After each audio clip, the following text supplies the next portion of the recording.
क्या नाम है तुम्हारा? सलीम। बाप का क्या नाम है? अब्दुल भाई।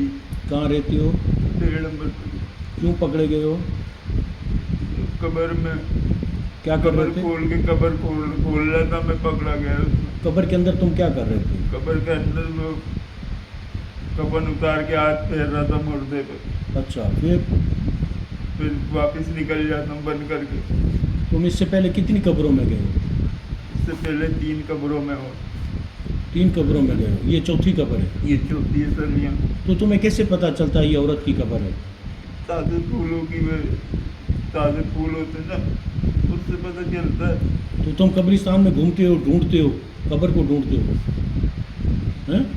फिर कब्र कैसे, पाँव की तरफ से खोलते हो, सर की तरफ से? पैरों की तरफ से। पैरों की तरफ से कब्र खोलते हो, फिर क्या करते हो? खोल के देखता हूँ फिर क्या देखते हो? तो औरत है कि मर्द है। फिर हाथ औरत टूटती है तो हाथ लगा के बारीक होके चले जाता हूँ, मर्द होता है तो वापस बंद कर देता हूँ। तो तुम अल्लाह से डर नहीं लगता? डर लगता है सर। तुम मुसलमान हो, जी। कलमा आता है? जी। पढ़ो। अशहदु अल्ला इलाहा इल्लल्लाह मुहम्मदुर रसूलुल्लाह। सच बोलोगे? जी। कितनी तालीम है तुम्हारी? तालीम नहीं सर। कहाँ रहते हो? 1.5 नंबर पे। तो तुमने ऐसा क्यों किया? सर गलती हो गई, मैं कभी नहीं करूँगा, मर जाऊँगा, कभी नहीं करूँगा तो मेरी तो तुमने रात को क्यों किया? गलती हो गई मुझसे। तो ये लाइट तुमने, जो लाइट थी, जो लाइट अंदर तुमने कब्र में जलाई हुई थी, वो कहाँ से ली थी? वो तो यहीं भी मिलती है बाजारों में। कितने की ली थी वो लाइट? थी 50-60 रुपए की थी। तो तुमने फिर लाश को टेढ़ा क्यों किया हुआ था? कफन उतार के लाश को टेढ़ा क्यों किया था? हैं? हाँ। लाश टेढ़ी की हुई थी तुमने कफन उतार के, क्यों? हाँ, देख रहा था सर। नाज़रीन, कैसे हैं आप लोग? ठीक ठाक हैं। इट्स मी उज़्मा ताहिर और इस वक्त मैं एक स्टोरी की तरफ आपको लेके जा रही हूँ जिसकी ब्रेकिंग थी, जो हमारे यहाँ के मेन माशाल्लाह ब्यूरो चीफ हैं, उन्होंने दी, कामरान महनाज। और वो वाक़या आपने कल पढ़ा होगा, देखा होगा कि जी एक शख्स जो ताज़ा कब्रें होती हैं औरतों की, उसको खोदता था। खोदने के बाद वो उसके साथ जो भी गलतफहमी करता था, और वो क्यों करता था, किस लिए करता था, ये तमाम चीज़ें इधर हम कामरान साहब से ही पूछेंगे, क्योंकि बज़ाहिर इनका एक पर्सनल अपना चैनल भी है। लेकिन अभी वो थोड़ा सा बताएंगे, क्योंकि कल इन्होंने जाके प्रॉपर उनका इंटरव्यू किया, उनके पास सारी वीडियोस थी और वो रो रहा था। उनका रोने का रीज़न क्या था और वो क्यों ऐसा कर रहा था? खैर, कामरान साहब के पास चलकर बात करते हैं कि ये वाक़या क्या था और कहाँ पेश आया। अस्सलाम वालेकुम सर। वालेकुम अस्सलाम। सर, ये वाक़या कहाँ पेश आया? देखिए, ये बागे कुरंगी का कब्रिस्तान है, अवामी कॉलोनी थाने के हदूद है, जहाँ पर ये वाक़या पेश आया था। सलीम इस शख्स का नाम है, कुरंगी 1.5 नंबर का ये रिहायशी है, और ये शराब पीने के बाद जो है कब्रिस्तानों में दाखिल हो जाता था, और उसके बाद ख़वातीन की कब्रों को जो है टारगेट करता था। अंदर दाखिल होने के बाद नाजेबा और हरकत करता था, उनकी बेइज्जती करता था। तो ये काफ़ी अरसे से इस तरह के काम कर रहा था, जो इनको इलाका मकीनों ने पकड़ लिया था। इसको बड़ी तशद्दुद का निशाना भी बनाया उन्होंने, और उसके बाद पुलिस के हवाले किया। तो इंतहाई होलनाक इसने इंकशाफ किए, जिससे रोंगटे खड़े हो गए मेरे भी वहाँ पर। कल आप उसके पास गए थे, तो क्या उसने आपको ऐसा बोला?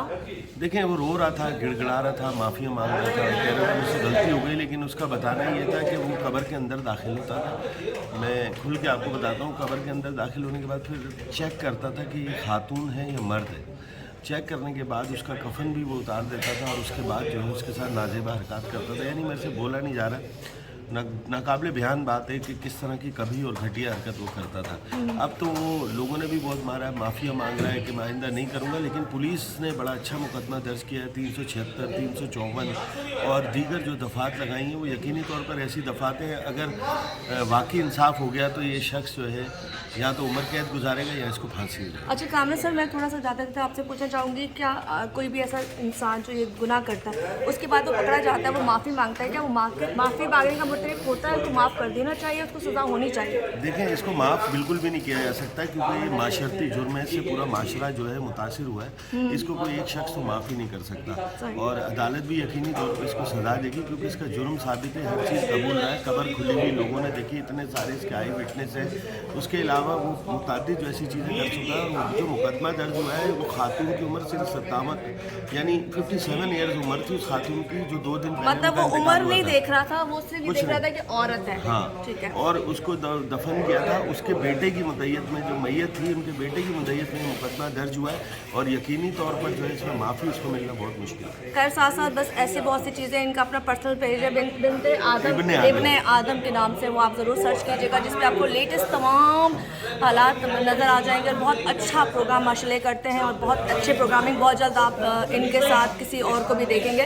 لیکن اس وقت بتانے کا ریزن یہ ہے کہ انسان اتنا گر چکا ہے کہ وہ مرے ہوئے کو بھی, بڑی ہوئی عورت کو بھی نہیں چھوڑتا. تو زندہ عورت جو اس سے باہر کام کر رہی ہے, عورتوں کو جو نا, خواتین کو جو ہے, ہماری جو مائیں بہنیں ہیں, انہیں خاص طور پر اپنی حفاظت کا خیال کرنا چاہیے, کیونکہ اندازہ لگا ہے کہ معاشرہ اتنی پستی کا شکار ہے کہ مردہ عورتیں بھی اب محفوظ نہیں ہیں. تو جو زندہ عورتیں ہیں ان کا کیا ہوگا, تو اپنا جو ہے ضروری تحفظ کریں. حق کی آواز اٹھانے کے لیے اور سچ بولنے کے لیے سب کے پاس تپڑ نہیں ہوتی, اور اس جس صاحب کے پاس موجود ہوں, انہوں نے اتنے بڑے بڑے پنگے اس لیے لیے ہوئے ہیں کہ یہ جعلی صحافیوں پہ بھی کام کر رہے ہیں. جو ستارے میں میں موجود ہوں, یہاں پر بھی سب سے پہلے جہاں پر مجھے نظر آتے ہیں آواز اٹھاتے ہوئے, یہ نظر آتے ہیں کامران سر.